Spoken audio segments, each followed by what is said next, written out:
नारी शक्ति को सशक्त बनाने की दिशा में एक बड़ा कदम उठाते हुए केंद्र सरकार ने नारी शक्ति वंदन अधिनियम लागू किया है। इसके तहत संसद और विधानसभाओं में महिलाओं को 33% आरक्षण मिलेगा, जिसे लेकर भाजपा देशव्यापी अभियान चला रही है। नारी शक्ति वंदन अभियान भारतीय लोकतंत्र में एक ऐतिहासिक बदलाव की ओर संकेत करता है। इस कानून के तहत लोकसभा, राज्य विधानसभा और दिल्ली विधानसभा में महिलाओं के लिए 33% सीटें आरक्षित होगी। इसका उद्देश्य राजनीति में महिलाओं की भागीदारी और प्रतिनिधित्व बढ़ाना है। भाजपा इस अधिनियम को जन जन तक पहुंचाने के लिए 15 और 16 अप्रैल को देश भर में जनसंपर्क अभियान चला रही है।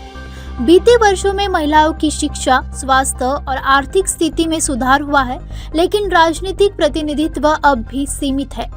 पंचायत स्तर पर महिलाओं की सफलता यह साबित करती है कि अवसर मिलने पर वे प्रभावी नेतृत्व दे सकती है। यह कानून महिलाओं को निर्णय प्रक्रिया में सशक्त बनाएगा और देश के समग्र विकास को नई दिशा देगा। मेयर नागपुर सिटी की और हमारे साथ है माननीय अर्चनाताई टेहनकर, जो हमारी प्रदेश की सचिव है, प्रगतिताई पाटिल, दिव्याताई धुर्डे, अश्विनीताई जिचकार, ये सभी आज पत्र परिषद में आपके सामने हम इसलिए आए हैं कि माननीय नरेंद्र जी मोदी इन्होंने जो 2023 में नारी शक्ति वंदन अधिनियम करके जो पारित किया था, जिसका अर्थ था 33% महिलाओं के लिए वो विशेष आरक्षण, जिसमें राजकीय दृष्टि से महिलाएं अपनी ओर से अपनी विशेष ताकत से काम कर सके। क्योंकि राजकीय क्षेत्र में महिलाएं वैसे तो हम देखते हैं कि महानगर पालिका, नगर पालिका, इनमें 50% का उनका आरक्षण है, लेकिन उससे ऊपर जब हम जाते हैं तो वहाँ पे आरक्षण नहीं है।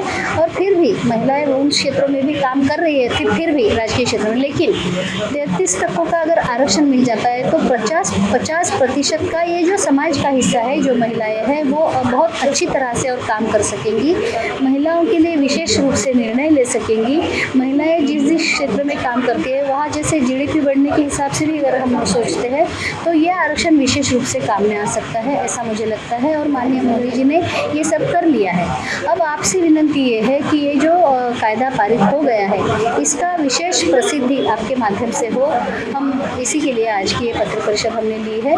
इसमें एक और चीज़ हम कर रहे हैं कि इसकी माहिती सभी लोगों को हो, इसलिए हम 13 तारीख को संविधान चौक से एक पदयात्रा निकाल रहे हैं, जिसमें काफ़ी महिलाएं, जो किसी एक पक्ष से नहीं है, सभी पक्षों की, सभी विचारधारा की महिलाएं। हाँ, 4 बजे ये हमारी पदयात्रा शुरू हो रही है और संविधान चौक से शुरू होकर ये झांसी रानी चौक पे ये समाप्त हो जाएगी। फिर एक नंबर भी हम आपको जो दिया है वो भी आपके माध्यम से प्रसिद्ध किया जाए कि जिस पे मिस कॉल देके महिलाएं एवं सभी नागरिक इसके लिए मिस कॉल देके भी इस चीज़ का प्रसिद्धि करें और समर्थन इस कायदा के, इस अधिनियम का करें। इसलिए आपसे विनंती करने के लिए आज ये पत्रकार परिषद है।